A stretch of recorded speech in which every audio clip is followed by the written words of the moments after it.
October has always been my favorite time of year. The air gets colder, the leaves change color, and everything just feels different. But for some people, October isn't about pumpkins or candy. For them, it's the month when something horrifying happened, something they'll never forget. These 3 stories were sent in by viewers who had terrifying real-life encounters during October. Here are 3 true Halloween horror stories. In October of 2016, I was working a seasonal job at Party City. It was hectic. Halloween season always was. I worked the night shifts since I didn't have early classes. Our location stayed open until 11 p.m. during that month, and I usually worked from 5 to close. After 9 p.m., the rush always died down. After 10, the store would be practically empty.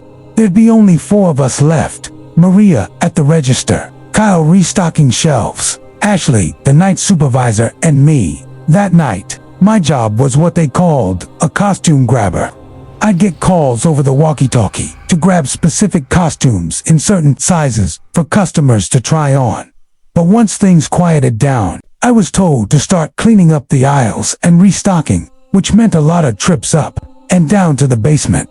The basement was small and circular, lined with boxes and one big shelf in the middle. By the time it was close to 10:30, I went down there again to grab a few boxes. The lights were off, probably Ashley trying to save electricity, so I flipped them back on and walked in. As I lifted a box of girls' costumes, I heard something fall from the other side of the basement. I froze, then slowly peeked around the shelf.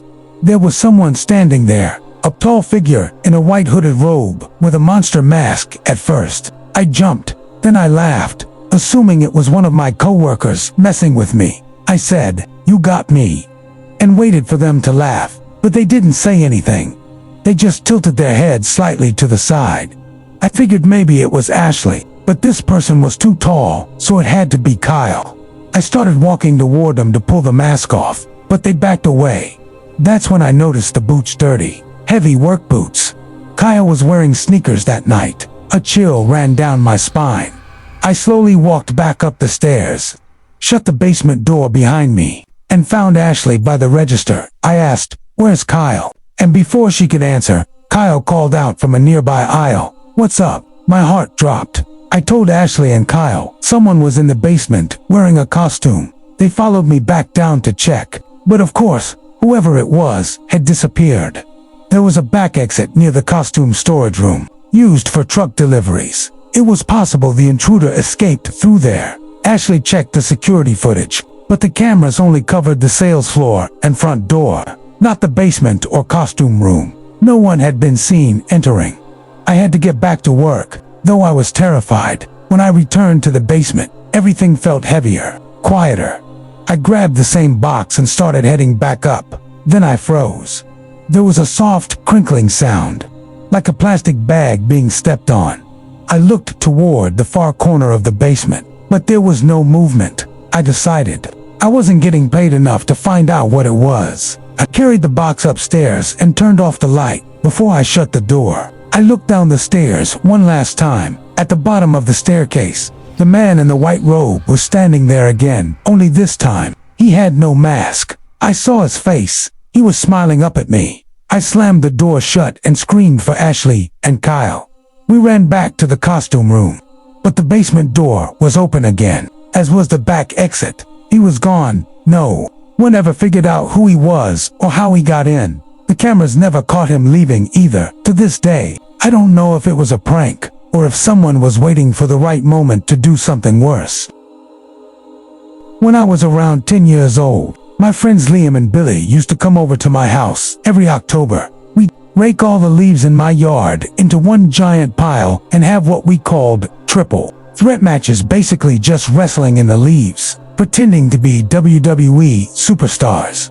One late October afternoon, the sky was gray and windy. We'd spent an hour raking leaves and decided to take a break inside. After some snacks and video games, the guys wanted to go back out for one more match, this time in the dark. We went outside around 7:30. A streetlight at the end of the cul-de-sac gave us just enough light to see. But right away, we noticed the leaf pile looked smaller, like someone had disturbed it. We started to rake it back together when Liam shouted, "There's something under the leaves." Billy and I ran over Dot. At first we thought maybe a squirrel had crawled under there, but when we brushed the leaves aside, we saw the shape of a person, a grown man, lying there motionless. We jumped back, unsure if we should laugh or scream. Billy nervously kicked some more leaves off, and that's when he realized the body was hollow and stiff. It wasn't real, it was a fake body. We were trying to figure out who would do something like that when Liam noticed movement behind the bushes near the pile. Someone was hiding there, we yelled. "We see you," and a man stepped out laughing hysterically. He looked about 60, with bulging eyes and crooked teeth. He said, "I got you boys, good. I put that fake body there. I always watch you play out here." The way he said it made my stomach twist. We just stood there, unsure how to react. I finally told my friends, "Let's go inside." When I told my dad, he immediately went outside to confront him, but the man and the fake body were gone. That night, after my friends went home, I was in my room watching TV. My window was open a few inches to let in the fall air. That's when I heard a voice. I didn't mean to creep you out earlier, it said. I froze. It was the man's voice. "I live across the street. I like watching you kids play in the leaves." Then I saw him. His face appeared just outside my window. He tried to push it open further, reaching inside. I screamed for my dad and ran down the hall. By the time we got back, the man was gone. My dad and I went across the street and called the cops. When they arrived, the man actually answered the door. It was definitely him, sweaty, trembling, clearly high on something. The police later told my dad he was on meth. That I remember peeking inside his house. It was filthy. Piles of trash everywhere. All those years we'd played outside, never realizing that man was watching from across the street. This happened a few years ago. I was talking to a girl named Nikki I'd met at a party. It was October, and she wanted to do fall stuff, so I suggested apple picking. Asterisk. We drove about 30 minutes out into the rural part of New Jersey. Asterisk. On the way, we passed an old orchard with a farmhouse that looked abandoned. No cars, no people, not even a stand. Asterisk. We got out to look around, but Nikki said it felt off, so we left and went to another orchard. But that one was closed too. Jokingly, I said, "What if we just went back to that first one? We'll have the whole place to ourselves." Asterisk. She hesitated, but agreed. Asterisk. We parked by the woods, hopped a short fence, and started walking through the rows of trees. Asterisk. The grass was tall, the air was still, and everything was too quiet. Asterisk. We started picking apples, laughing a bit, but the longer we were there, the more uneasy Nikki seemed. Asterisk. At one point, I started throwing apples up and pretending to toss them at her. Asterisk. She screamed, ran off between two trees, and disappeared into another row. Asterisk. When I followed, she wasn't there. Asterisk. Then I heard an apple land a few feet in front of me, tossed from somewhere nearby. Another landed closer. I yelled, "Nikki, stop!" No response. I pushed through the next row of trees and froze. A man was standing in the middle of the row, maybe 5 trees down. Asterisk. Long black hair, pale skin, faint smile.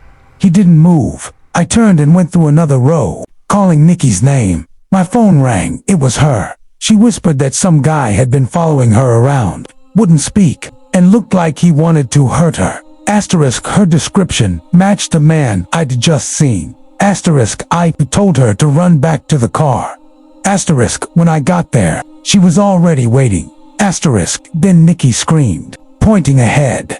Asterisk. He was there, half hidden by the trees, watching us. I didn't think twice. I floored it out of there. Asterisk. We eventually stopped at a roadside fruit stand and told the workers what happened. Asterisk. When I mentioned the orchard, the 2 women looked horrified. They said no one should ever go near that property. Years ago, the owner's son had murdered his girlfriend and vanished. Asterisk. The body was found in the forest near the orchard. Asterisk. The father still owned it but never returned. Asterisk. They had never seen the son, only knew he was never caught. Asterisk. As we drove home, I couldn't stop thinking about that man in the trees. Asterisk, the way he stood there, smiling. Asterisk, the fact that he didn't speak. Asterisk, I still wonder if Nikki and I ran into that missing murderer. Asterisk, and if he's still out there, waiting in those rows of apple trees. Asterisk, asterisk, these were 3 true Halloween horror stories. Asterisk, a reminder that sometimes the scariest things in October aren't the decorations or haunted houses. Asterisk, they're the people who walk among us, hiding behind masks, or worse, no mask at all.